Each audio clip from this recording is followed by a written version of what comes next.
Praise the lord. ప్రభునందు ప్రియమైన దేవుని బిడ్డలారా, ప్రభు నామంన మీ అందరికీ ఉదయకాల శుభములు తెలియపరుస్తూ ఉన్నాం. ఈరోజు దేవుని యొక్క వాక్యము యోహాను సువార్త 15వ అధ్యాయము 5వ వచనం.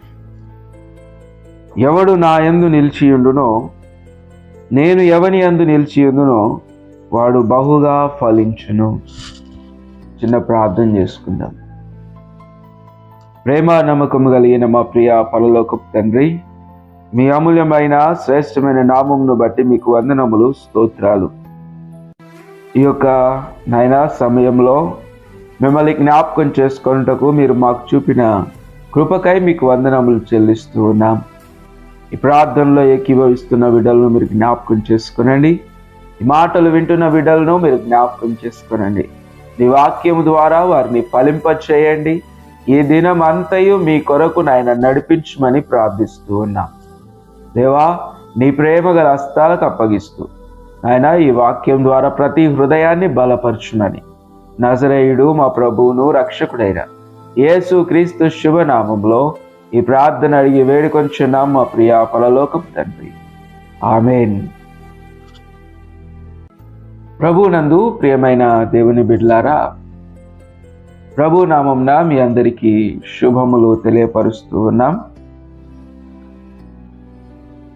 చదవబడిన లేఖన భాగము చాలా ప్రశస్తమైనటువంటి మాటలు. ఈ మాటలు మన జీవితానికి చాలా ప్రాముఖ్యమైనవి. ఎందుకు అనంటే ఇది ఒక ఇంపార్టెంట్ అంశాన్ని మనకి జ్ఞాపకం చేస్తుంది. చాలా ముఖ్యమైన అంశం. ఏంటి ఆ అంశము అనంటే, చూడండి, ఎవడు నా యందు నిలిచియుండునో, యేసు ప్రభు వారు స్వయంగా జ్ఞాపకం చేస్తున్నటువంటి మాటలు. ఎవడు నా యందు నిలిచియుండునో, నేను ఎవని యందు నిలిచియుండునో వాడు బహుగా ఫలించును. ఫలించుటకు ఒక మంచి సందర్భాన్ని యేసు ప్రభు వారు జ్ఞాపకం చేస్తూ ఉన్నారు. ఎలాంటి సందర్భం అనంటే, ఒకటి మనము దేవునిలో ఉండాలి, లేదా దేవుడు మనలో ఉండాలి. రెండు ఒకలాంటి అర్థాలే కానీ కొంచెం డిఫరెంట్. రెండు ఒక్కలాంటివే కానీ కొంచెం డిఫరెంట్. ఎందుకు అనంటే, ఒకవేళ మనము దేవునిలో ఉన్నామనుకోండి, మన విధానం వేరే ఉంటుంది. మనము దేవునిలో ఉంటే బైబిల్ పట్టుకొని నడుస్తాము, ప్రార్థనకి వెళ్తాము, శ్రద్ధగా వాక్యం వింటాము, వాక్యాన్ని బట్టి నడుచుకుంటాం. ఒకటి. రెండవది, నేను ఎవని యందు నిలిచియుందునో, దేవుడు మనలో ఉంటే. దేవుడు మనలో ఉంటే ఇంక అసలు దాన్ని వర్ణించడానికి వీల్లేదు.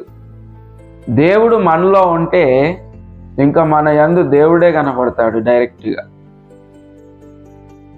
పౌలు గారు అంటారు, ఏమంటారనంటే, ఇదిగో ఇక నువ్వు జీవించినది నేను కాదు, నా యందు ఆయనే జీవించున్నాడు. పౌలు గారు ఎంత మంచి మాట చెప్పాడు. పౌలు గారిలో జీవించేది ఆయన కాదు, ఎవరు అనంటే దేవుడు అని ఒక మాట జ్ఞాపకం చేస్తూ ఉన్నాడు. ఆ తరువాత, నేను క్రీస్తును పోలి నడుచుకున్న ప్రకారం మీరు నన్ను పోలి నడుచుకోండి అని జ్ఞాపకం చేస్తూ ఉన్నాడు. ఒకటి దేవునిలో ఉండడం, రెండు దేవుడే మనలో ఉండడం. ఈ ఉదయకాల వేళలో ప్రియ దేవుని బిడ్డలారా, మనం ఆలోచన చేయాలి. పేతురు పత్రికలో అంటాడు, ఏమంటాడనంటే, ఇందుకొరకే మీరు పిలువబడితిరి అని జ్ఞాపకం చేస్తూ, క్రీస్తు మీ కొరకు బాధపడి వెళ్ళినట్టుగా మీరు కూడా మాదిరి చూపించాలని జ్ఞాపకం చేస్తాడు. దేవుని బిడ్డలారా, ప్రతి ఒక్కరు ఈ విషయాన్నే కోరుకుంటారు. బైబిల్ గ్రంథాన్ని జాగ్రత్తగా మనం ఆలోచన చేస్తే ఎక్కువగా కనబడేది ఏంటి అని అంటే, ఎయిదర్ మనం దేవునిలో ఉండాలి లేదా దేవుడు మనలో ఉండాలి. ఇదే నిజమైన క్రైస్తవ్యం. చూడండి, పేతురు మొదటి పత్రిక 2వ అధ్యాయం 21వ వచనం.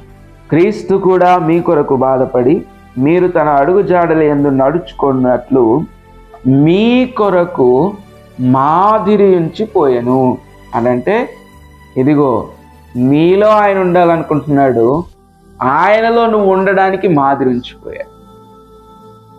ఈ విషయాన్ని మనం అర్థం చేసుకుంటే బహుగా ఫలిస్తాం.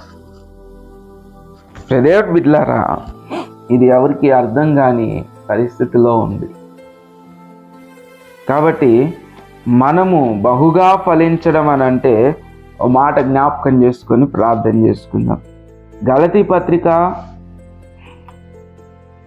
5వ అధ్యాయం మనం చూస్తే ఫలించడం ఆత్మఫలముల గురించి జ్ఞాపకం చేస్తున్నాడు. ఫలించడం అని అంటే బహుగా ఫలించడం.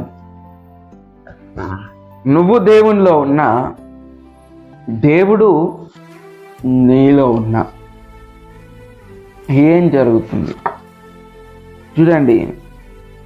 5వ అధ్యాయం 22వ వచనం. అయితే ఆత్మఫలం ఏమనగా ప్రేమ, సంతోషం, సమాధానము, దీర్ఘశాంతము, దయాళుత్వము, మంచితనము, విశ్వాసము, సాత్వికము, ఆశా నిగ్రహము, ఇవి బహుగా మనలో కనబడతాయి. ఎప్పుడు? When we are in God, either God in us. దేవుడు మనలో ఉన్నప్పుడు కానీ మనం దేవునిలో ఉన్నప్పుడు కానీ ఇవి మనలో బాగా కనబడతాయి. ఇవి మనలో లేవు అని అంటే ఒకటే మనం అర్థం చేసుకోవాలి, we are not in God, God is not in us. దేవుడు మనలో లేడు, మనం దేవునిలో లేమని అర్థం చేసుకోవాలి. కాబట్టి ఇప్పుడు దేవుని బిడ్డలారా, నువ్వు ఆత్మీయంగా దీవించబడాలి అనన్నా, ఈ లోకపరంగా దీవించబడాలి అనన్నా ఒక్క మాట గుర్తుపెట్టుకోవాలి. ఏంటి అని అంటే, ఇదిగో నీలో దేవుడు ఉండాలి లేదా దేవునిలో నువ్వు ఉండడానికి ప్రయత్నం చేయాలి. ఈ రెండు విషయాల్లో నువ్వు ఎందులో సక్సెస్ అయినా దేవుడు నిన్ను దీవిస్తాడు. అట్టి కృప దేవుడు మనందరికీ దయచేయునుగాక. ఆమేన్. కళ్ళు వంచండి, కళ్ళు మూసుకోండి, ప్రార్థన చేసుకుందాం. మహాపరిశుద్ధుడా, గొప్ప దేవా, నిత్యుడవగు తండ్రి, సమాధానకర్త, మీకు వందనములు. ఈ ఉదయకాల వేళల్లో మీ యందు నిలిచి ఉండాలి లేదా మా యందు మీరు ఉండాలనేటువంటి మంచి మాటను మీరు మాకు జ్ఞాపకం చేశారు. ఈ దినం మేము చేసే ప్రతి పనిలో ఫలింపు పొందుకోవడానికి, దీవించబడ్డానికి, ఆశీర్వదించబడ్డానికి నాయన మీరు మాకు ఒక మంచి మార్గాన్ని చూపించారు. అందుని బట్టి మీకు వందనాలు. మీ యందు మేము, మా యందు మీరు నిలిచి ఉండే భాగ్యం మేము నాయన కలిగి ఉండడానికి మీ సహాయము దయచేయండి. దేవా, నీ కృపగల హస్తాలకు ఈ ప్రార్థనలో ఏకీభవిస్తున్న ప్రతి బిడ్డను అప్పగిస్తూ ఉన్నాను. వారి శ్రమల్లో, వారి బాధల్లో, వారి ఇబ్బందుల్లో నాయన మీ తోడు, మీ కాపుదల ఉంచమని ప్రార్థన చేస్తూ ఉన్నాను. దేవా, నీ కృపలో అనారోగ్యంతో బాధపడుతున్న ప్రతి బిడ్డను ముట్టి స్వస్థపరచుమని ప్రార్థన చేస్తున్నాను. నీ ప్రేమగల హస్తాలకు నాయన తండ్రి ప్రతి ఒక్కరిని అప్పగిస్తూ నజరేయుడు మా ప్రభువును రక్షకుడైన యేసుక్రీస్తు శుభనామములో ఈ ప్రార్థన అడిగి వేడుకొంచున్నాం మా ప్రియ పరలోకపు తండ్రి. ఆమేన్.